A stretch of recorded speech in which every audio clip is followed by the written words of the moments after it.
गांव में विवाह की चहल पहल थी। सारी औरतें सज धज के इधर से उधर घूमे जा रही थी।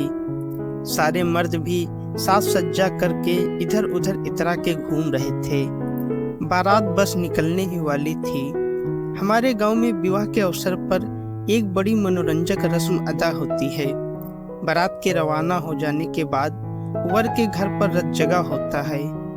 मोहल्ले व नाते रिश्ते की सभी स्त्रियां उस रात वर के घर पर इकट्ठी होती हैं और फिर जागरण की उस बेला में विवाह की सारी रस्में पूरे विधि विधान से संपन्न की जाती हैं। कोई स्त्री वर का रोल तो कोई वधू का रोल अदा करती है। अच्छा खासा नाटक सा होता है। हंसी मजाक का वहाँ आलम रहता है कि हंसते हंसते स्त्रियों के पेट दुखने लगते हैं। घर में पुरुषों के न होने से स्त्रियां खूब खुलकर हंसती खेलती हैं। सारे मोहल्ले को जैसे वे सिर पर उठा लेती हैं। उधर असली विवाह होता है और इधर बारात में वर के साथ न जा पाने वाली स्त्रियां विवाह में भाग लेने के अपने शौक को इस रस्म द्वारा पूरा करती हैं। सरिता भाभी को इस रस्म से बड़ा लगाव सा है। अवसर आते ही वे सब काम छोड़कर दौड़ी चली आती हैं। इस अवसर पर वधू बनने के लिए भी वे बड़ी उत्सुक रहती हैं। दूसरी स्त्रियों की तो इसके लिए खुशामद करनी पड़ती है, मगर सरिता भाभी तो खुद ही कह देती हैं, अरे तो चिंता क्यों करती हो, कोई नहीं बनती तो मैं ही बन जाती हूँ। दुल्हन बनने में कैसा संकोच, औरत जात दुल्हन बनने के लिए ही सृजी है। यूं दुल्हन बनने के साथ ही अपने नकली वर का अपने हाथों से श्रृंगार करने का भी सरिता भाभी को शौक रहा है। मास्टर साहब के लड़के की बारात जाते ही सरिता भाभी अपनी आदत के अनुसार सबसे पहले उनके घर पहुंच गईं। आते ही स्त्रियों के इकट्ठा होने की बड़ी व्यग्रता से प्रतीक्षा करने लगी। उन्हें आश्चर्य हो रहा था कि पड़ोसियों व नाते रिश्ते वालियों का कामकाज अभी तक क्यों नहीं निपटा। अगर देर से शुरू करेंगी तो सारी रस्में रात भर में पूरी नहीं होंगी। कैसी हैं ये औरतें, इन्हें इस मामले में उत्साह ही नहीं है। इस बहाने हंसने खेलने का मौका मिल जाता है। इतना भी नहीं समझती, काम काज तो रोज ही करना है, पर यह रोज कहाँ होता है। 8-10 स्त्रियों के आ जाने पर सहज ही बात चल पड़ी, आज दुल्हन कौन बनेगी। सरिता भाभी ने फौरन जवाब दिया, मैं बनूंगी। दुल्हन की फिक्र मत करो, दूल्हा की तलाश करो, बोलो कौन बनेगा मेरा दूल्हा। सभी स्त्रियों ने इनकार करते हुए कहा, नहीं बाबा, तुम्हारा दूल्हा बनने का सामर्थ्य हम में नहीं है। तभी मैं आ गई। मैंने आते ही पूछा, क्या बात है, दूल्हा दुल्हन अभी तक सजे क्यों नहीं। सरिता भाभी ने फौरन कहा, अरे मैं दुल्हन बनी कब तक सजी सौरी बैठी हूँ, लेकिन अभी तक दूल्हा ही नहीं सजा। क्यों? बस तेरा ही इंतजार था। क्यों भला, तुझे दूल्हा बनना है ना। नहीं बाबा, तुम्हारा दूल्हा मैं नहीं बन सकूंगी। क्यों? मैं क्या इतनी बुरी हूँ? नहीं सरिता भाभी, तुम तो हजारों में एक हो। रूप रंग चाल ढाल नाक नक्श बातचीत सब में हीरा हो। क्यों मजाक कर रही है रानी?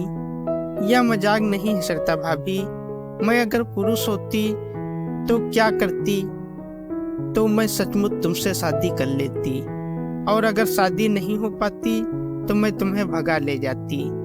मेरी इस बात पर ऐसे कहे लगे, ऐसी तालियां बजी कि आसपास के घरों से जो स्त्रियां अभी तक नहीं आई थी वो भी निकल आई। सरिता भाभी मेरा हाथ थामकर गद्य कंठ से बोली, तब तो आज मैं तुझे दूल्हा बनाए बिना नहीं मानूंगी। नहीं बाबा, मुझे बख्शो, नहीं मैं आज तुझे नहीं छोड़ूंगी। नहीं सरिता भाभी, किसी और को दूल्हा बना लो। अरे तेरे से अच्छा दूल्हा भला कहाँ मिलेगा। मैंने छेड़ते हुए कहा, घर से ठेकेदार भैया को बुला दूं? अरे वे तो बारात गए हैं। आज की रात तो बस तू ही मेरा दूल्हा है।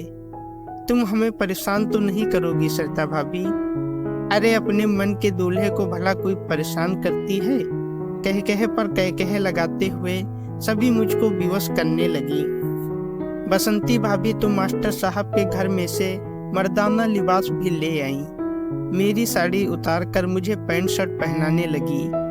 मैं ना करती रही, मगर सरिता भाभी ने मुझे मर्दाना लिबास पहना दिया। पाँवों में मोजे पहनाते पहनाते सरिता भाभी ने रेखा के कोट के खुले हुए बटन को लक्ष्य कर कहा, अरे तू मेरा दूल्हा बन नहीं है तो इसे तो ढक ले। दूसरी स्त्रियों ने भी चुटकी ली, हाँ रे, और जरा मूछें भी लगा ले। सरिता भाभी को यह बात पसंद नहीं आई। वे बोले, नहीं रे, अब तो मुछ मुंडों का जमाना है, मूछे वाला कौन रखता है। स्त्रियों ने चुटकी ली, भाभी दूर क्यों जाती हो, अपने घर में ही देख लो ना। हमारे ठेकेदार भैया तो अभी भी बड़ी बड़ी झबरी मूछों के कायल हैं। तू भी बड़ी सी मूछें लगा ले मालती। मैंने भी सरिता भाभी को छेड़ने के ख्याल से कहा, हाँ रे, ले आओ मूछों से मैं पूरा मर्द दिखूंगी। बसंती भाभी का चेहरा उतर गया। वे तुनक कर बोली, मैं नहीं लगाने दूंगी मूछे। मैंने शरारत से मुस्कुराते हुए कहा, हम तो लगाएंगे मूछे। तो फिर मैं तुझे दूल्हा नहीं बनाऊंगी, मत बनाओ। मैं कोट उतारने लगी। सरिता भाभी ने मेरा हाथ थाम लिया और अनुनय के स्वर में बोली, रेखा मुझे परेशान मत कर। परेशान तो तुम कर रही हो भाभी, मैंने क्या किया। मुझे मूछें क्यों नहीं लगाने दे रही हो। ठेकेदार भैया की भी मूछें हैं, तुम फिर मेरी, तो उनका नाम यहाँ मत ले। क्यों ना लूं। अरे मालती, आज मेरी मर्जी का श्रृंगार करने दे पगली। सरिता भाभी के भीगे कंठ व उनके इस भंगिमा से मैं द्रवित हो गई। शरारत की मुद्रा को त्याग कर आज्ञाकारी बच्चे की तरह मैं उनके सामने बैठती हुई बोली, अच्छा भाभी, तुम अपना मनचीता श्रृंगार कर दो। सरिता भाभी को जैसे वरदान सा मिल गया। वे ललक कर मेरा श्रृंगार करने लगी। रजवाड़ा ढंग से उन्होंने मेरे सिर पर साफा बांधा, बाल पर चमचम चमकती बिंदिया भी लगा दी और फूलों का सेहरा भी बांध दिया। सारा श्रृंगार हो जाने पर सरिता भाभी ने अपने 0 नंबर की ऐनक उतारी और उसे मुझको पहनाने लगी। मेरी आंखों में फिर शरारत की चमक आ गई।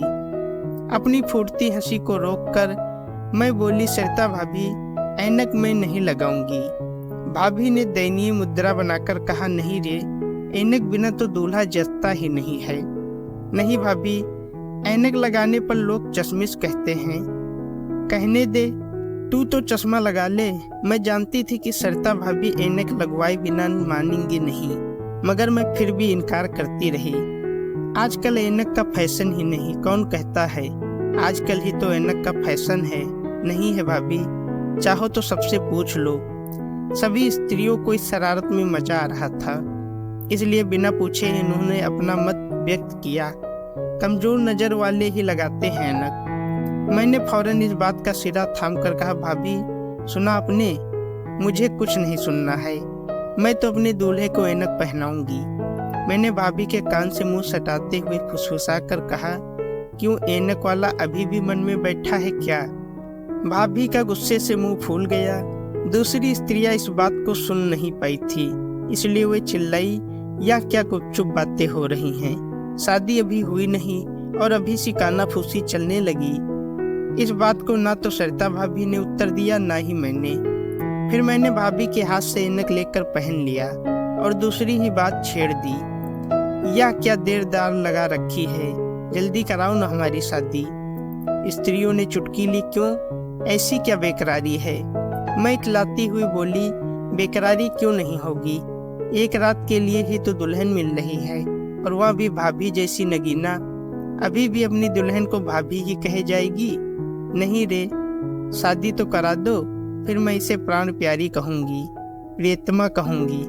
पर दूल्हा तो दुल्हन के सामने हल्का लग रहा है। लगने दो, है तो दुल्हन का मनपसंद।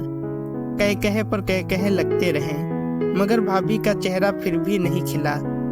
मुझे बहुत बुरा लगा मेरी गलती पर। मैं भाभी के कान के पास मुंह ले जाकर फिर फुसफुसाई, मेरी बात का बुरा मान गई भाभी। भाभी ने फुसफुसाते हुए उत्तर दिया, नहीं रे, बुरा क्या लगेगा, तूने सच ही तो कहा है। या बावरा मन उस छलिया को अब क्यों, मन की लीला मन ही समझता है भाभी, और कोई नहीं। मेरी बात को काटते हुए एक स्त्री बोली, अरे मन की लीला को सुहागरात के समय समझना और समझाना, अभी तो पूजन हो जाने दे, इतनी उतावली मत बन। यह बात ठाकों में ही डूब गई और विवाह की रस्में विधिवत शुरू हो गईं। वर और वधू के फर्जी माँ बाप ने अपनी अपनी संतान को अपने पास खींच लिया। तुरंत मंत्रों का उच्चारण होने लगा। हर शब्द पर अनुस्वर लगाकर नई संस्कृत में मंत्र बनाए गए। जो कुछ कमी रह गई थी उसकी पूर्ति स्पष्ट उच्चारण से कर ली गई। विवाहगर जैसी धूमधाम मच गई। देखते देखते पूजन कन्यादान सब हो गया। विवाह कराने वाले पंडित जी ने दहेज के लिए मंत्रोच्चार किया। दहेज फौरन दे।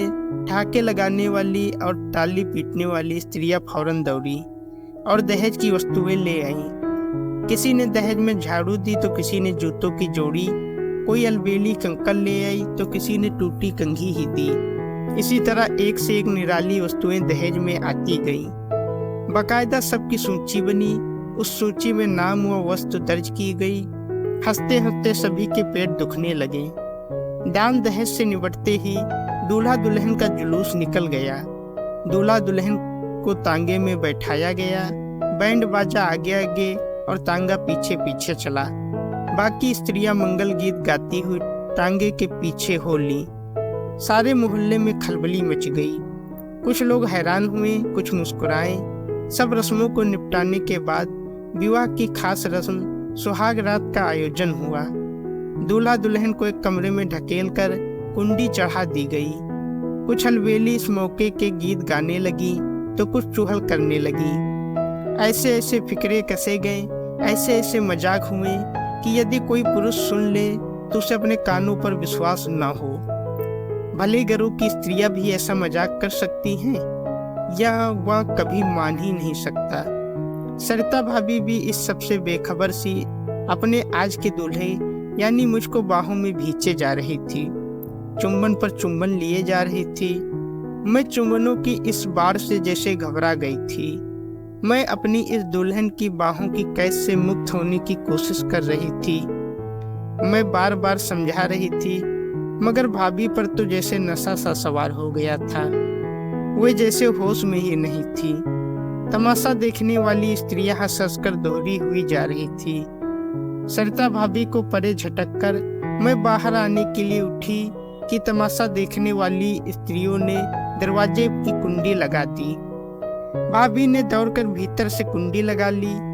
मैं चीखी, यहाँ क्या कर रही हो भाभी? भाभी ने नाटकीय स्वर में कहा, छलिया आज तो खुलकर खेल लेने दे। मैंने साश्चर्य कहा, होश में आओ भाभी, मैं छलिया नहीं हूँ, यह बस नाटक है। मुझको बाहों में भेजते हुए भाभी फुसफुसाई, वह भी तो नाटक ही था। वह छलिया मुझे छलकर चला गया। उसे दौलत चाहिए थी तो वह मुझे भुलावा क्यों देता रहा? मेरे बाबूजी ने तो पहले ही कह दिया था कि उनके पास कुमकुम और कन्या के सिवा और कुछ भी नहीं है।